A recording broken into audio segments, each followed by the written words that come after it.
بکری ایک ایسا کام جس میں خرچ نہ ہونے کے برابر منافع حیران کن اور برکت الگ، اور یہی وہ عمل ہے جو نبی کریم حضرت محمد صلی اللہ علیہ وسلم کی سنت بھی اور بسم اللہ الرحمن الرحیم۔ حضرت محمد صلی اللہ علیہ وسلم کی شان رحیمی و کریمی نہ صرف یہ کہ انسانوں کے ساتھ مخصوص تھی، بلکہ آپ صلی اللہ علیہ وسلم کی شان رحمت کی وسعت نے جانوروں کو بھی اپنے رحم و کرم کے سائے سے وافر حصہ عطا کیا۔ حضور اکرم صلی اللہ علیہ وسلم نے بعض جانوروں کے صفات حمیدہ اور ان کی معنوی اور اخلاقی خوبیوں کے حامل ہونے کی وجہ سے ان کے ساتھ احسان اور سلوک کا حکم کیا ہے۔ اسی طرح ابن ماجہ کی ایک روایت میں ذکر آتا ہے کہ رسول کریم صلی اللہ علیہ وسلم نے فرمایا، اونٹ اپنے مالک کے لیے عزت کا باعث ہے اور بکری میں خیر و برکت ہے۔ بکریاں پالنے کے متعلق صحیح بخاری میں حضرت ابو ہریرہ رضی اللہ تعالیٰ عنہ سے روایت ہے کہ نبی کریم صلی اللہ علیہ وسلم نے فرمایا، اللہ تعالیٰ نے کوئی نبی ایسا نہیں بھیجا جس نے بکریاں نہ چرائی ہوں۔ اس پر صحابہ کرام رضوان اللہ علیہم اجمعین نے پوچھا، کیا آپ نے بھی بکریاں چرائی ہیں؟ تو آپ صلی اللہ علیہ وسلم نے فرمایا، ہاں، کبھی میں بھی مکہ والوں کی بکریاں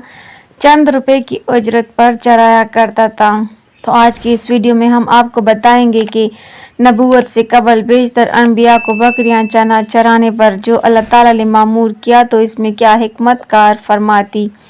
اس کے ساتھ ساتھ آپ کو یہ بھی بتائیں گے کہ فرمان رسول صلی اللہ علیہ وسلم کے مطابق گھر میں بکری پالنا کس طرح باعث خیر و برکت ہے۔ تو تفصیلات میں جانے سے قبل آپ سے گزارش ہے کہ اس ویڈیو کو لائک۔ پیارے دوستوں، اگر مذہب کی تاریخ پر نگاہ دوڑائی جائے تو ہمیں معلوم ہوتا ہے کہ تقریباً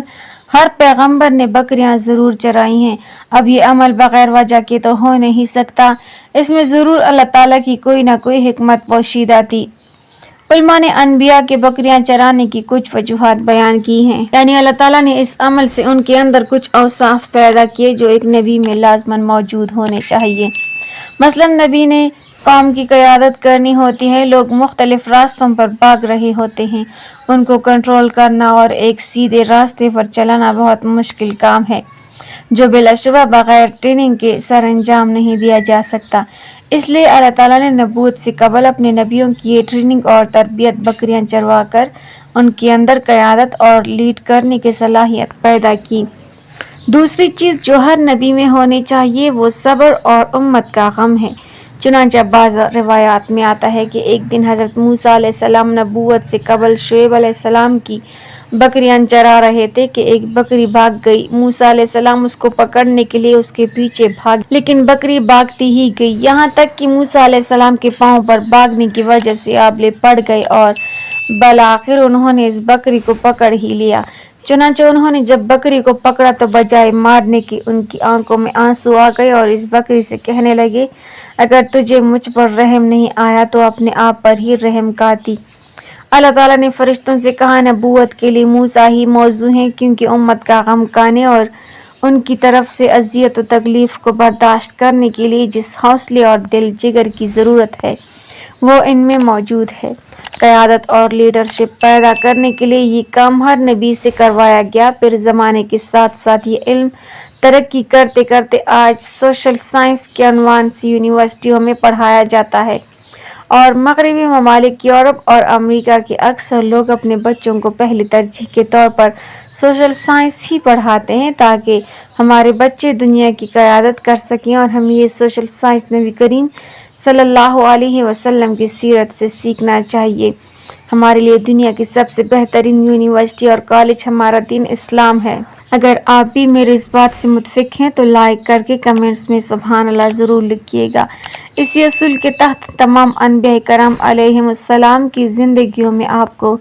رحمت اور شفقت کی جھلک نظر آئے گی۔ حضرت موسیٰ علیہ السلام کو فرعون کی ہدایت کے لیے جب بھیجا جا رہا تھا تو ساتھ ہی اللہ تعالیٰ سورہ طٰہٰ میں ان کو تاکید کر رہے ہیں کہ میری نشانیاں لے کر جاؤ اور میری یاد میں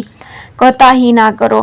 فرعون کے پاس جاؤ، بے شک وہ سرکش ہو گیا ہے، اس سے نرمی سے بات کرو، شاید وہ نصیحت حاصل کرے یا ڈرے، شاید وہ نصیحت حاصل کرے یا ڈر جائے۔ یعنی دونوں بھائی فرعون کے ہاں جا کر اس کو نہایت ہی نرمی سے سمجھانا، شاید وہ نصیحت پکڑ سکے یا وہ اللہ سے ڈر سکے۔ اسی نرمی کا نتیجہ تھا کہ حضرت موسیٰ علیہ السلام نے جادوگروں پر فتح عظیم حاصل فرمائی۔ ہمارے رسول کریم صلی اللہ علیہ وسلم کے متعلق بھی ہم سب جانتے ہیں کہ آپ صلی اللہ علیہ وسلم اپنے بچپن کے سال مبارک میں مکہ والوں کی بکریاں اجرت پر چرایا کرتے تھے۔ اسی طرح بکریاں چرانا آپ صلی اللہ علیہ وسلم کی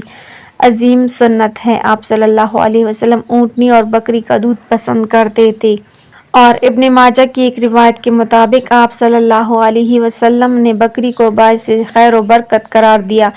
اس لیے علماء کی رائے میں بکری خود ایک ایسا بابرکت جانور ہے کہ اللہ تعالیٰ کا فضل ہو تو بکری پالنے سے چند ہی دنوں میں وارے نیارے ہو جاتے ہیں۔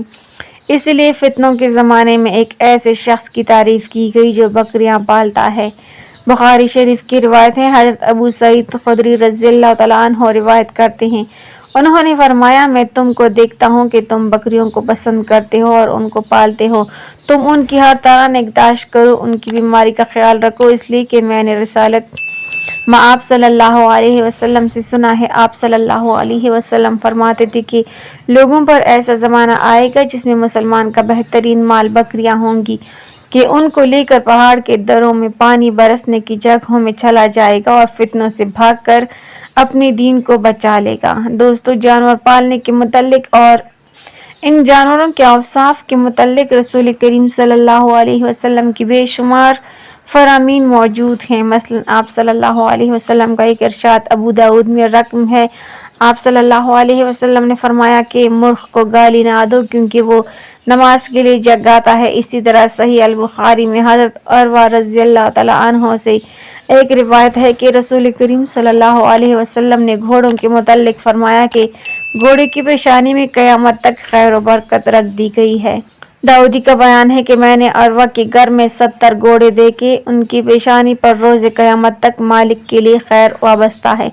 اونٹ پالنے کے متعلق فرمایا کہ اونٹ اپنے مالک کے لیے عزت کا باعث ہوتا ہے، اور بکری کے متعلق ابن ماجہ میں آپ کا ارشاد ہے کہ بکری باعث خیر و برکت ہے۔ اگر ہم رسول کریم صلی اللہ علیہ وسلم کی ان تمام احادیث مبارکہ کو نگاہ میں رکھیں تو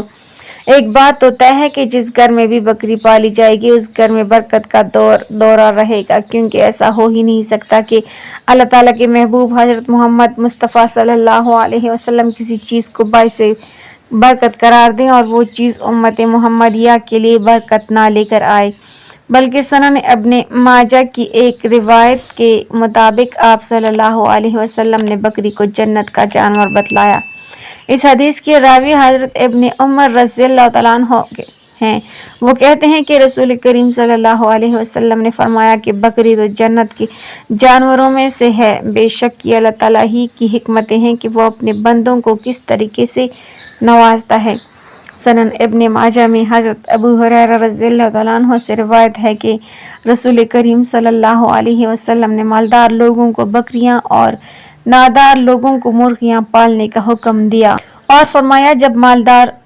بھی مرغیاں پال لیں تو اللہ تعالیٰ اس بستی کو تباہ کرنے کا حکم دے دیتے ہیں۔ دوستو، آج کے جدید زمانے میں کیٹل فارمنگ اسٹیبلشڈ بزنس ہے، اور کیٹل فارمنگ کرنے والا ہر انسان جانتا ہے کہ یہ دونوں جانور جن کا حدیث مبارکہ میں ذکر آیا ہے ایسے جانور ہیں جن کو پالنا نہایت ہی آسان ہے، ان کا خرچہ کم جبکہ منافع زیادہ ہے، اور بزنس کے اس بنیادی اصول سے ہر کوئی واقف ہے کہ جس بھی تجارت میں خرچہ کم ہوگا تو منافع کی شرح وہاں پر بڑھ جائے گی،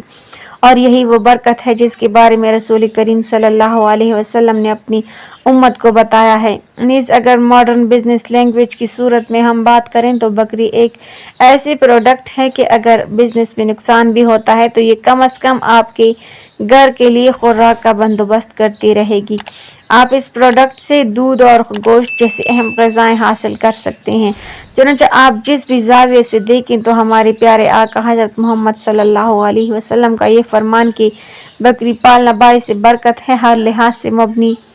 برحق نظر آتا ہے۔ ہمارے پیارے آقا حضرت محمد صلی اللہ علیہ وسلم کا جانوروں کے پالنے کے متعلق ایک اور فرمان روایت کیا جاتا ہے کہ آپ صلی اللہ علیہ وسلم نے تاکید کی، گھر میں بہت سے جانور پال لو تاکہ شیاطین ان میں مشغول رہیں اور تمہاری آل اور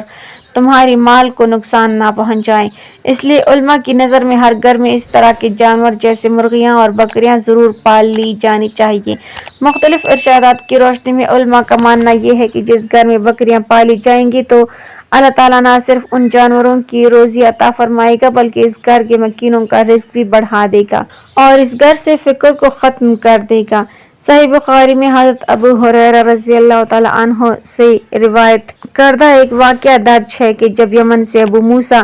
اشعری رضی اللہ تعالیٰ عنہ اور ان کے ساتھی رسالت میں آپ کی خدمت میں حاضر ہوئے تو آپ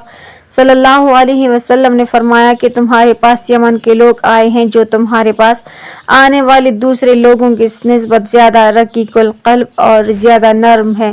ایمان یمن کا ہے اور حکمت بھی یمنی ہے۔ فخر یعنی اپنے مال و منصب پر بڑائی کرنا اونٹ والوں میں سے بے حد، جبکہ اطمینان، تحمل اور وقار بکری والوں میں ہے۔ اسی سے یہ راز آشکار ہوتا ہے کہ رسول کریم صلی اللہ علیہ وسلم کے مطابق حیوانات کی خصوصیات انسانی طبیعت پر اثر انداز ہوتی ہیں۔ جو انسان جس جانور کے ساتھ اپنا زیادہ وقت گزارتا ہے اس کے اندر وہ خصلت خود ہی سرایت کر جاتی ہے جو اس جانور کی طبیعت کا خاصہ ہوتی ہے۔ تو اس طرح بکری ایک ایسا جانور ہے کہ جس کی خاصیت اور طبیعت میں تحمل، مسکینی، نرمی اور عاجزی ہوتی ہے۔ چنانچہ جو بھی شخص بکریاں پالے گا، بکریاں چرائے گا اور بکریوں کے درمیان وقت گزارے گا تو اس کی عادات و اطوار میں بکری کی یہ خصوصیات سرایت کر جائیں گی۔ اسی وجہ سے لوگ کہتے ہیں کہ جو لوگ بکریاں پالتے ہیں وہ آبادیوں کے قریب رہتے ہیں، لوگوں سے گھلنا ملنا پسند کرتے ہیں اور اپنی نرم دلی اور عاجزی کی وجہ سے وہ لوگوں کے ساتھ بہت اچھے تعلقات بھی استوار کر لیتے ہیں۔ دعا ہے کہ اللہ تعالیٰ ہمیں اپنے پیارے نبی حضرت محمد صلی اللہ علیہ وسلم کی سیرت مبارکہ پر عمل کرنے کی توفیق عطا فرمائے، ہمارے گھروں میں خیر و برکت نازل فرمائے، ہمیں حلال رزق کی وسعت عطا کرے، ہمارے دلوں میں نرمی، عاجزی اور رحم دلی پیدا فرمائے، ہمیں ہر فتنے سے محفوظ رکھے اور دین اسلام پر ثابت قدمی عطا فرمائے، آمین۔ ناظرین، کمنٹ باکس میں اللہ تعالیٰ کے 99 ناموں میں سے ایک نام ضرور ٹائپ کریں۔